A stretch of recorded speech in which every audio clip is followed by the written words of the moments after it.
నమస్కారం అందరికీ. ఇవాళ మనతో పాటు మన స్టూడెంట్ డాక్టర్ ఆర్బీ సుధా గారు ఉన్నారు, life coacher and celebrity astrologer.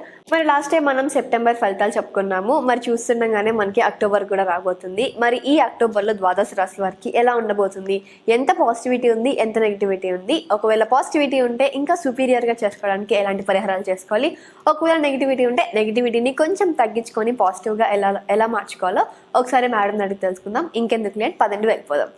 నమస్కారం మేడం. నమస్కారం అమ్మా. మరి ఈ అక్టోబర్ నెలలో ద్వాదశ రాశుల వారికి ఎలా ఉండబోతుందో ఒకసారి వివరించండి. తప్పక. ఫస్ట్ అక్టోబర్ మాస ఫలితాలు చెప్పుకోవాలంటే ఫస్ట్ గోచారం అనేది మాట్లాడుకోవాలి. సో ఎక్కడెక్కడ ఏమేమి గ్రహాలు ఉన్నాయని ఫస్ట్ మాట్లాడుకుందాము.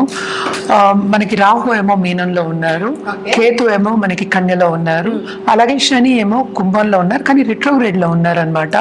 అలాగే మనకి గురువు ఏమో వృషభంలో ఉన్నారు, ఆయన కూడా రిట్రోగ్రేడ్ ఈ నెల 9వ తారీఖు అవుతోంది.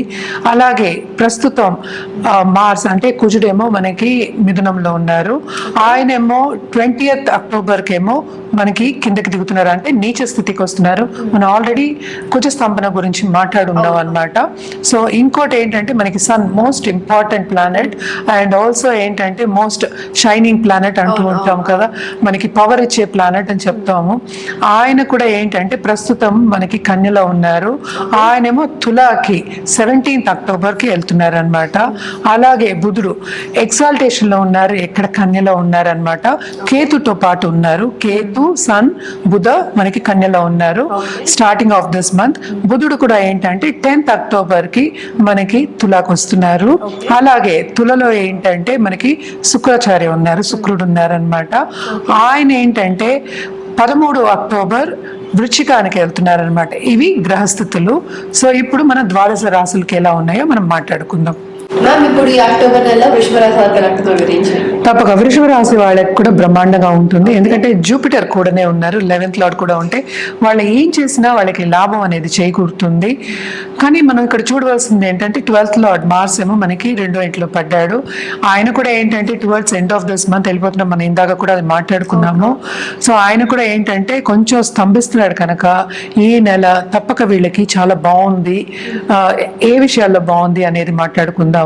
కెరియర్ పరంగా చాలా బాగుంది, ప్రమోషన్స్ వచ్చే ఛాన్సెస్ కూడా వీళ్ళకి చాలా ఎక్కువ ఉన్నాయి. అలాగే ఇన్వెస్ట్మెంట్ చేస్తుంటే సడన్ గా వీళ్ళకి డబ్బు వచ్చే సూచనలు ఎక్కువ కనిపిస్తున్నాయి. ఎందుకంటే మనకి 11th లో కూడా రాహు పడి ఉన్నాడు. రాహు అందులో ఉన్నప్పుడు సడన్ గెయిన్స్ వచ్చే ఛాన్సెస్ ఉంటాయి. ఎస్పెషల్లీ ఏంటంటే ఇన్వెస్ట్మెంట్ రంగంలో ఉన్న వాళ్ళకి, ఫైనాన్షియల్ రంగంలో ఉన్న వాళ్ళకి చాలా చాలా బాగుంటుందని చెప్పుకోవాలి. కెరియర్ పరంగా కూడా నేను చెప్పినట్టు చాలా చాలా బాగుంటుంది, ఎందుకంటే శని యాక్చువల్గా రిట్రోగ్రేడ్ మోషన్లో ఉన్నారు కనుక ఆయన కూడా ఏంటంటే కెరియర్లో బాధ్యతలు ఎక్కువ ఇస్తారు, అలాగే ముందుకెళ్లే సూచనలు కనిపిస్తున్నాయి అన్నమాట. ఈ నెలంతా వీళ్ళు కొంచెం ఎంజాయ్ చేస్తారు, బాగుంటుంది. ఎస్పెషలీ ఫ్రెండ్స్ అండ్ ఫ్యామిలీ తోటి వీళ్ళకి కలయిక ఉంటుంది. అలాగే శుభకార్యాల్లో పాల్గొనే ఛాన్సెస్ ఎక్కువ కనిపిస్తున్నాయి అన్నమాట వీళ్ళకి. అండ్ ఆల్సో మనం చూసామంటే ఇన్వెస్ట్మెంట్ రంగం, ఇందాక చెప్పినట్టు ఇన్వెస్ట్మెంట్ రంగంలో ఉన్న వాళ్ళు కాకుండా జనరల్ గా కూడా ఏంటంటే ఇన్వెస్ట్మెంట్ మీద వీళ్ళు ఎక్కువ మక్కువ చూపిస్తారు. అంటే లాంగ్ టర్మ్ ఇన్వెస్ట్మెంట్, ఖరీదైన వస్తువు కొనుక్కునే ఛాన్సెస్ ఎక్కువ కనిపిస్తున్నాయి. అది లాంగ్ టర్మ్ వాళ్ళకి యూస్ఫుల్ అవుతుందన్నమాట. అలాగే మనం చూసాము అంటే ఈ రాశిలో ఉన్న స్టూడెంట్స్కి కూడా చాలా బాగుందని చెప్పాలి. ఎస్పెషలీ కాంపిటేటివ్ ఎగ్జామ్స్ రాసే వాళ్ళకి కూడా సక్సెస్ సాధిస్తారు అని చెప్పుకోవాలన్నమాట. వీళ్ళు మాత్రం తప్పక పార్ట్నర్షిప్ బిజినెస్ కానీ లేకపోతే ఇంట్లోంచి ఏదైనా బిజినెస్ చేయాలి అనే సూచన అంటే థాట్ వచ్చి ఆ దిశగా నడవడం అనేది జరుగుతుంది. అలాగే మనం చూసామంటే వీళ్ళకి పై చదువుల మీద ఎక్కువ మక్కువ కలుగుతుంది. అంటే వాళ్ళ హాబీస్ అనుకుందాం, లేకపోతే ఏదైనా వాళ్ళకి ఇంట్రెస్ట్ ఉన్న ఒక టాపిక్ అనుకుందాం, అవన్నీ చదువుకుంటారు, తప్పక ఆ దిశగా నడుస్తారు. అదేంటంటే వాళ్ళు దాని మీద చాలా ఇంట్రెస్ట్ చూపించి ముందుకు సాగడం అనేది కనిపిస్తోంది అనమాట. అండ్ ఆల్సో మనం చూసాము అంటే second half of this month దాంపత్య జీవితంలో వీళ్ళకి అనుకూల పరిస్థితి అనేది చాలా బాగుంది సెకండ్ హాఫ్ లో. ఎందుకంటే వీనస్ అంటే 6th లార్డ్ 7th లో పడినప్పటికీను మనకి సన్ అంటే 4th లార్డ్ కూడా మనకి 5th లోకి వస్తున్నాడు కనుక బాగుంటుంది అని చెప్పాలన్నమాట. అంటే కొంత అనుకూల పరిస్థితి, అన్యోన్యత పెరిగే ఛాన్సెస్ ఎక్కువ కనిపిస్తున్నాయి. మార్స్ ఏంటంటే 2nd హౌస్లో ఉన్నాడు కనుక so first half of this month కొన్ని విభేదాలు వచ్చే ఛాన్సెస్ ఎక్కువ ఉన్నాయి. అండ్ ప్రాపర్టీ ఇష్యూస్ దగ్గర కొంచెం వీళ్ళు జాగ్రత్తగా ఉండాలి అనేది వీళ్ళకి సూచన అనమాట. అండ్ వీళ్ళ హెల్త్ విషయానికి వస్తే కనుక హెల్త్ తప్పక ఇంప్రూవ్ అవుతుంది, బాగుంటుంది. అండ్ ఆల్సో పై చదువులకి బయటకు వెళ్ళాలి అనుకునే స్టూడెంట్స్ తప్పక బయటకు వెళ్ళే ఛాన్సెస్ ఎక్కువ కనిపిస్తున్నాయి. ఈ రాశిలో ఉన్న వాళ్ళ పిల్లలకి వీళ్ళు ఎక్కువ ఖర్చు పెట్టే ఛాన్సెస్ కనిపిస్తున్నాయి. సో తప్పక ఏంటంటే ఇవన్నీ శుభ ఖర్చులే, అంటే ఏంటంటే దూబ్రా ఖర్చులు అయితే కాదు. అలాగే దాచుకోవడం, సేవింగ్స్ కూడా వీళ్ళకి ఎక్కువ అవుతుంది, స్టేటస్ కూడా వీళ్ళకి పెరుగుతుందనే చెప్పుకోవాలి. అండ్ ఆల్సో ఏంటంటే first half of this month గవర్నమెంట్లో ఉన్న వాళ్ళకి, గవర్నమెంట్ రంగంలో ఉన్న వాళ్ళకి చాలా బాగుంటుందని చెప్పుకోవాలి. ఏంటి వాళ్ళకి ప్రమోషన్ రావడం కానీ లేకపోతే కొత్త పథకాలు అమలు చేయడం కానీ ఇవన్నీ పాలిటిషియన్స్ ఎస్పెషల్లీ వాళ్ళన్నిటికీ చాలా బాగుంది first half of this month అని చెప్పుకోవాలి. ప్రమోషన్స్ గురించి మాట్లాడుకున్నాం కదా, ఇప్పుడు నార్మల్ గా రోజు మీద చిన్న చిన్న బిజినెస్ పెట్టుకుంటున్నారు, పాపం అలాంటి వాళ్ళకి ఎలా? తప్పక వీళ్ళకి ఏంటంటే చిన్న బిజినెస్ అంటే కమిషన్ బిజినెస్ అనుకుందాము, కమిషన్ బిజినెస్ లో కూడా వీళ్ళకి బాగుంటుంది. అంటే ఏంటి, జూపిటర్ 11th లార్డ్ కూడానే ఉన్నారు కదా మరి, సో ఏది చేసినా వీళ్ళకి సక్సెస్ అనే చెప్పుకోవాలి. సో పరిహారాల విషయానికి వస్తే కనుక తప్పక వీళ్ళు ఏంటంటే, సో ఈ రాశికి అధిపతి అయిన శుక్రుడేమో మనకేమో చూస్తున్నారు అనమాట 2nd half of this month. So వీళ్ళకి తప్పక దాంపత్య జీవితంలో అనుకూల పరిస్థితి ఉంటుంది. అలాగే ఏది చేసినా కూడా సక్సెస్ అనేది సాధిస్తారు.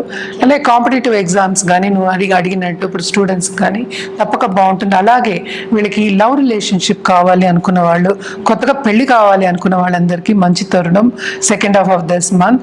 అలాగే నిరుద్యోగులకి ఉద్యోగ అవకాశాలు కూడా వస్తాయన్నమాట.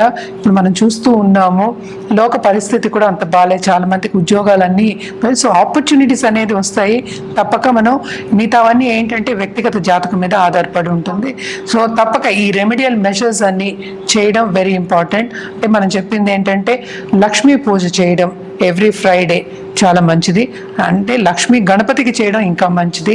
అలాగే ఏంటంటే ఒక గోవుకి తప్పక ఆహారం పెట్టడం, ఎస్పెషల్లీ బెల్లంతో పెట్టడం చాలా మంచిదన్నమాట.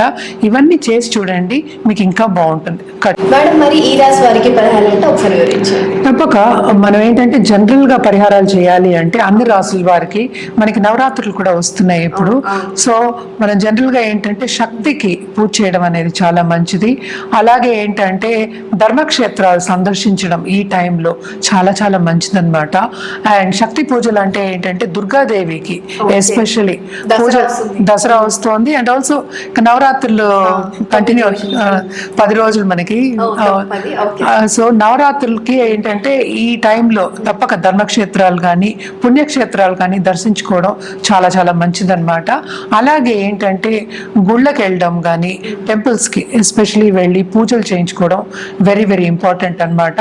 అంటే ఏంటి, మనకి దుర్గాదేవికి ఎప్పటికైనా సరే, ఎందుకంటే ఎప్పుడు మనం ద్వాదశ రాసులకి మిశ్రమ ఫలితాలు చెప్పుకుంటాం, కొంతమందికి బాగుంటుంది కొంతమందికి బాగుండదు కనుక ఎప్పటికైనా ఉగ్ర రూపానికి మనం పూజ చేసుకుంటే తప్పక, అంటే దుర్గాదేవి అంటే కొంచెం ఉగ్ర రూపానికి పూజ చేసుకుంటే చాలా చాలా మంచిది.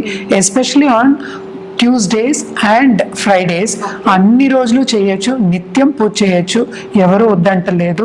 తప్పక చేయడం అనేది చాలా చాలా మంచిదన్నమాట.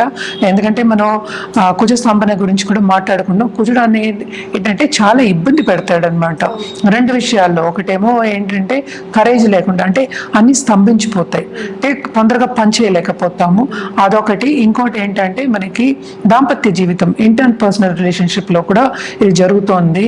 సో ఆల్మోస్ట్ 8 నెలల వరకు మనకు కుజస్తంభన ఉంది. ఎవరికైనా కావాలంటే వెనక్కి వెళ్ళి మనకి కుజస్తంభన గురించి వీడియోస్ చూసుకోవచ్చు. ఈ దానికి ఎస్పెషలీ మనం దుర్గాదేవికి ఎర్ర పువ్వులతో పూజ చేయడం అనేది వెరీ ఇంపార్టెంట్ అన్నమాట. అలాగే ఏంటంటే శక్తి పీఠాలని దర్శించుకోవచ్చు, చాలా చాలా బాగుంటుంది.